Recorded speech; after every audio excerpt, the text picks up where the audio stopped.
اعوذ باللہ من الشیطان الرجیم بسم اللہ الرحمن الرحیم السلام علیکم ورحمۃ اللہ وبرکاتہ۔ قرآن مجید نے انسان کی ہر جہت میں رہنمائی فرمائی ہے، اور شادی کے معاملے میں بھی پروردگار عالم ارشاد فرماتا ہے کہ فَانْكِحُوا مَا طَابَ لَكُم مِّنَ النِّسَاءِ، کہ ان عورتوں سے نکاح کرو جو تمہیں پہلی لگے، یعنی جو تمہیں عورتیں اچھی لگے۔ اب اس میں ظاہری بات ہے کہ ہمیں صفات دیکھنی ہے کہ جن کی سیرت اچھی ہو، تو فقط ہم چہرے کی خوبصورتی کو نہ دیکھیں بلکہ ان کے کردار کی خوبصورتی کو بھی ملحوظ خاطر رکھیں۔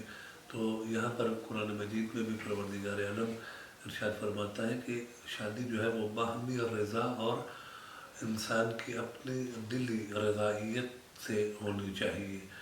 تو ہمیں بھی اپنے معاشرے کے اندر ان چیزوں کو لاگو کرنا چاہیے کہ قرآن نے کہا ہے کہ اپنی خوشی سے اور اپنی رضا سے شادی کرو، تو یہ حق ہمیں دینا چاہیے فریقین کو۔